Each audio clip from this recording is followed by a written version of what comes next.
Conan, what is best in life? To crush your enemies, see them driven before you, and to hear the lamentation of your women. That is good. That is good.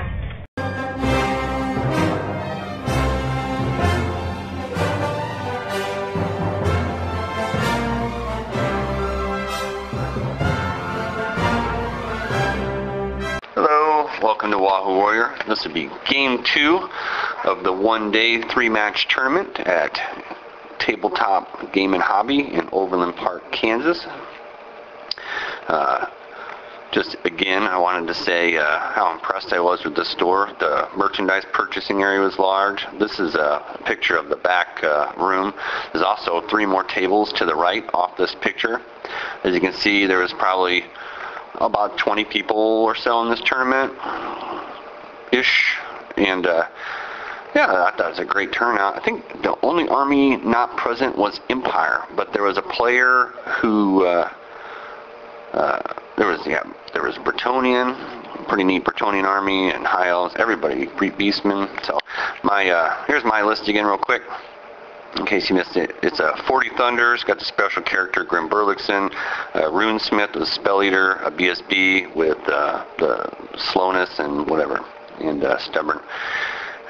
So my first match, or my second match here, is against Tomb King, and the Tomb King player is deployed here, and this game here, it's whoever has the most fortitude gets to go first. There's really nothing on the table other than those little pits with the skulls are actual charnel pits, and then there's a sinister statue on the far right. Otherwise there's just some built-in hills. So his deployment from left to right, got 15 archers there. He's got a skull catapult. That's the Casket of Souls. Then he's got a Tomb Scorpion here. And then he's got 41 skeleton warriors with a shield. Hyro Titan, another Tomb Scorpion. He's going to vanguard those archer calves. They vanguard, scout, then vanguard. And then he's got another Tomb Scorpion. He's got a skull catapult somewhere in the back right, and then 15 archers. Yeah, it's a catapult there behind that scorpion. So this is we're doing our vanguards. He wins. Actually, yeah, the roll off to win first turn, we rolled, and I was like, wait, we forgot to do vanguard, so we just used that. So I kind of cursed myself, and then he ends up getting first turn. But here's my deployment, basically. I got my Slayers over on the far left. I got an organ gun. There's only 18 inches in between us setting up. So I end up, I do kind of vanguard my Iron Drakes out to there, just to make sure I'm within range. His unit is Frenzy because of Ramatep the Visionary, I believe. So even though he's undead, he still has to test for Frenzy, and he fails, and he tries to declare charge, or he just tried it. He might have just tried it. I think he tried with both those 2 Scorpions and that unit, and none of them made it. So I do know that none of them made it. So he stumbles ahead a couple inches. Scorpions stumble ahead a couple inches. And so that was nice. He needed some long rolls, but with all 3, he was just trying to get in there. I stand and shot on the one closest Scorpion and put a couple wounds on it. So I was glad he didn't make it in there. Now, when I vanguarded these guys up there, I think I did make an error because I didn't look what was behind them, because normally I would like to be able to flee with these guys. But I was kind of concerned later on that it might not be the best thing. Okay, here, what happens here is that he basically, he cast a spell on like 3 or 4 dice, and he rolled Irresistible Force. And when he announced what he was rolling for, he announced that he was rolling for how many dice were lost from the power pool. And he rolled a 5. And then he rolled another dice without saying anything, and he rolled a 1. And I'm like, you just got sucked into the warp. And he's like, no. So there was, he even admitted that he said it in the wrong order. So I was a little bit taken aback by it, to be honest. So, you know, I was actually, when I thought he got sucked into the warp, I was just going to have him spot me like 300 the points cost of the guy, and we'd continue playing, because it was turn 1, Tomb Kings, and your guy gets sucked into the warp, you'd start crumbling right away. And I came down all the way to Kansas City to play against an army to, get the experience of playing, and I didn't want him just crumbling. But before I could offer that good-natured thing, he didn't even bother to really resolve it with me and discuss it, but he specifically said he was rolling for how many power dice that were lost, and then he rolled another dice without saying anything, and then he kind of switched it. So I wasn't very happy about that, but I just, whatever. So we're going to continue playing. But his archers on the right, they're just trying to stay away from that little sinister statue. His archers and his horse archers. My rangers don't have much to do here. I'm just trying to keep him from just having willy-nilly coming around the back towards my war machines. And he just moves up a little bit there. He starts throwing tons of... he gets his bubble spell off, the 24 inches, so everyone gets another shot. So it's a big old buff, and he's able to throw lots of 5 or betters to hit dice out the gyro. He doesn't take it down this turn, but he does get a wound on it. I don't know what this is a picture of exactly. I think I lost... No, the Screaming Skull catapult drifted off and hit the archer, or they hit the thunderers, but they both did, if I remember right, and he only did 1 wound to...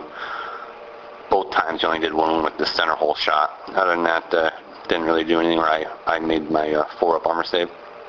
And you can see some of the skeletons being gone because that strength 10 template did do a number to them, knocked out about 15 or so. So it's going to be going to the dwarf turn, and I just basically focus my cannon fire on that 1 scorpion, or some of my shooting. I kill off that 1 scorpion. I'm not able to kill the Hyro Titan. I think I only roll a 1 to wound it. If I'd have been more... I should have been putting more cannonball shots at that Hyro Titan, but I was kind of picking off the scorpions, or trying to. In retrospect, I mean, he gets extra D3 dice from the casket, and then he gets bonus casting. I think D3 for a caster within 12 inches of that thing, or 6 inches or something. But yeah, it really does a number to you if you don't take care of it. My copter flits over and throws down a template on all those guys, so I'm able to kill off about 6 of them and just make that unit pretty much ineffective is my goal there. And not a big deal, but then now my rangers actually could maybe take that unit out. That's kind of what I was thinking. So just another shot of the same thing for some reason, but it's my shooting in the middle. I'm able to fire into, I think I fire my regular guns at, I don't know if I pick on the skeletons or not, but anyway, on his turn, he just takes 2 more long charges. He charges the Tomb Scorpion and his big unit at my Iron Drakes, and I should have fled, but I think he needed to roll a 10 because I had scooted back about 1.5 inches. So he needed to roll a 10 with those warriors. So I was kind of hoping he would fail charge, and he didn't. He made it. The Tomb Scorpion didn't need nearly as far. He's got movement of 7, swift stride. But so I stand and shot on the Scorpion, and I only put like 2 wounds on it, and then the other guys made the long roll. So that was unfortunate. I think this is just pictures of my Slayers. They may have died already, but the Slayers just got shot up by the bows, and then he kind of backs up. I started marching them towards him. The Slayers, they're really not, they're made to get shot at. They're unbreakable. I've already decided in my next list I'm going to remove the Slayers. If I'm going to go gunline, just go gunline. Take some quarrelers with the great weapons probably. Over here, he shoots down my copter with, just mass fire. Again, he gets the bubble spell off. When he throws the bubble spell up, technically that targets every unit within 24, so he's able to heal some wounds to almost everything. He heals wounds to Higher Titan, he heals wounds to his skeleton unit, and then he basically murders the Iron Dregs. And but what is unfortunate for him is that he only overruns like 5 inches. So at this point, he's an inch short, and I think him and we saw what happened here, and we thought this might be game, because I charge that Tomb Scorpion with my hammers, and I do it in such a way that only my hammers just clip his level 4 Hierophant. So I do it in such a way I only clip that Hierophant. When I overrun, I crush it and I overrun into it. I just basically unload my organ gun on the right or on the left, my organ gun right in front of them, and all the guys, I think about 5 of the rifles that could see that unit, and I turn it basically from this, and I think he's got a 5-up ward up, and so he's got a 5-up ward on that unit, so that does help him somewhat, but all that mass shooting, I'm still able to turn it from this to this, and he's thinking it's game. I overrun with the hammers, and if you see the way it is overrun, that other skeleton is not in base contact. For whatever reason, I sportsmanly allow him to make those guys touch. I shouldn't have, because what ends up happening is this Tomb King will then be able to get into combat. I didn't know Tomb Kings were really that tough. He's able to slice up quite a few hammers. I should have just left it the way it was, and then on the next turn, whoever wins the combat reform accordingly. But I didn't really think it mattered. So, but then on his magic phase, he starts throwing spells out, and he's able to start healing up some of those skeletons, which also heals that stupid Hierophant Titan, which is back behind him, and it heals the characters and everything. See, his Hierophant Titan is way back there, and so he's in for. Basically, I'm going to charge him in the flank at this point, and it don't matter where I charge him, but I'm in Horde, and I actually forget that later, because he ends up moving the Hierophant Titan on his turn, because that combat basically, he wins it because I let that Tomb King come over. He buffs these guys up, gets them healed, he moves the Hierophant Titan, and then he magics it to move it again.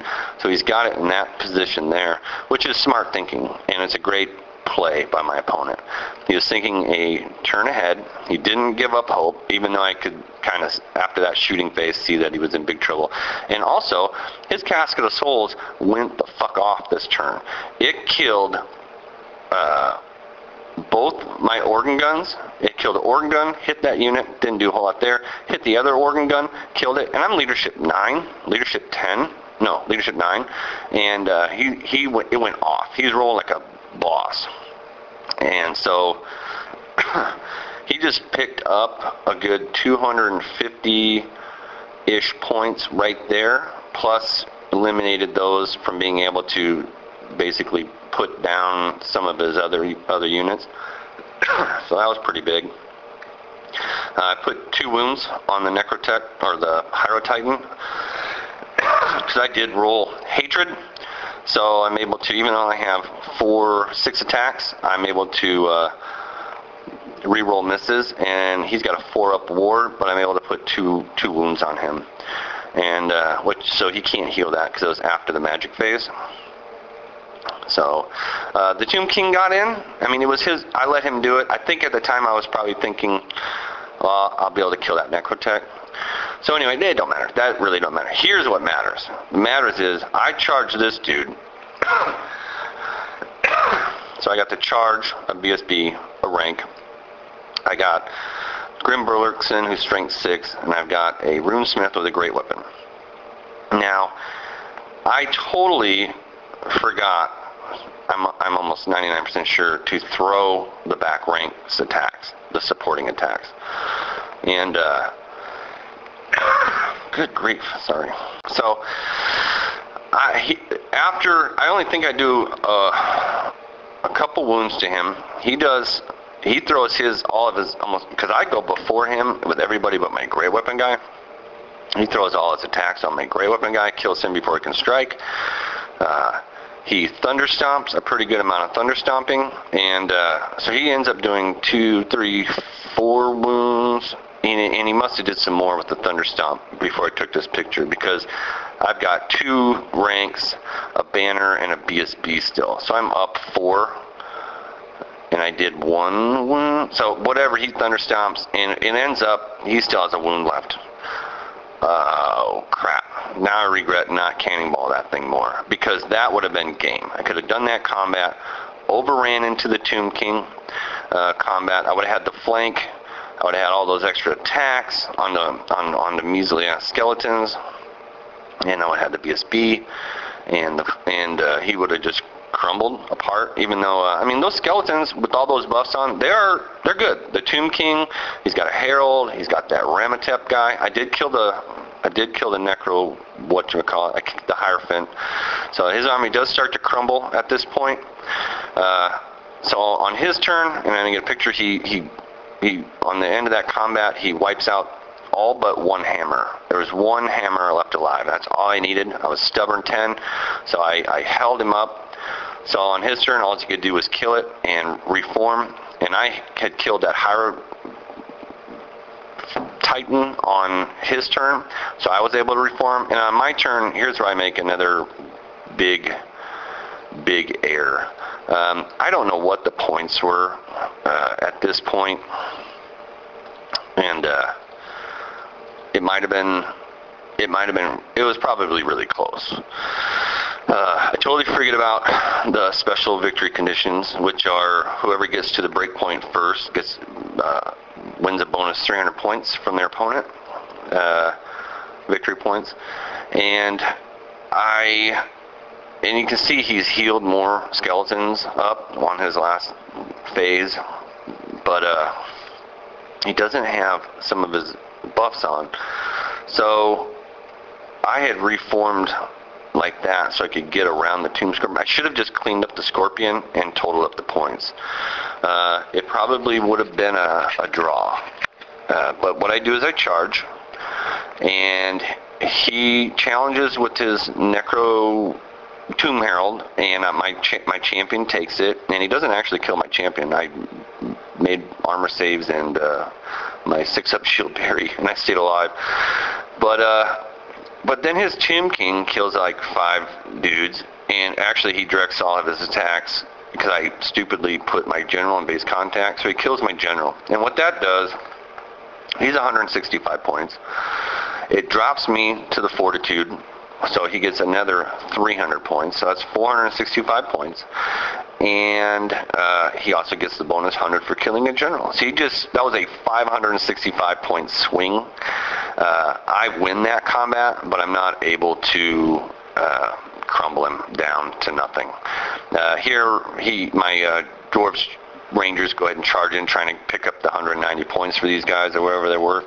And I got a good chance to do it, even with 3 guys left alive, but he strikes first before me, and he ends up killing one, and I needed that one more attack, because I have hatred, so all 3 would have probably hit. I know the 2 I threw, they both hit, and they both killed the guy, and then I crumbled him by 1, because I had to charge. He did have a banner, though, so I needed that extra attack, and I could have killed him, and then he would have crumbled by 1 more, and I could have scored that unit. So, huge error in the Tomb King combat, because we also have been told we'd only be able to play 1 more turn. And actually, we had called the game and the judge came around, and my opponent asked if we had time for another turn. And I was like, we probably shouldn't play it. We said we were stopping, because I didn't do anything with my Rangers. So then he's like, well, let's just play one more turn. And I know he wanted to win the tournament. I was down there for fun. And, it's my thing. I agreed to it. I should have just said no. We said we were going to be done. So we jammed the turn in, and then I stupidly charged him. I could have used that to my advantage, and I could have just scored an 85-point Scorpion and been done with it. But whatever. So the Tomb Kings get a giant win based on my end game stupidity. I think that's what I could call it. I talked about some of the things in this game that kind of bugged me, but that being said, I like that my opponent was playing Tomb Kings, and I understand how difficult it can be to win with Tomb Kings. His Death Star there is a kind of a low-rent Tomb Guard Death Star with all those buffs. Against other armies, they can target his characters, and that unit dies. You put the Tomb King is kitted up pretty decently, but you can feed him a champion or something, or just even in Horde with my Thunders, I think I would have won that. I would have won face-to-face combat if we would have went head-to-head, and instead of me getting him kind of sideways, going the other way away from me with the Iron Drakes, I think he would have been surprised at me throwing basically 30 attacks, weapon skill 4, if I charged him strength 4, and with hatred, because with hatred is a big difference. So I would have been doing a bunch of wounds to him, and I think I could have crumbled him. But that's not the way it happened, and so that's the game. So I took a loss. It was a pretty big one, like 18-2 with the way the scoring system was. That's all right. I know that I had this game won, and I let it slip through my fingers, so I'm still... My army did all right. I need to do a few changes, like I said, but other than that, whatever. It was a fun game to play against Tomb Kings, so it's a good deal. Thanks for watching.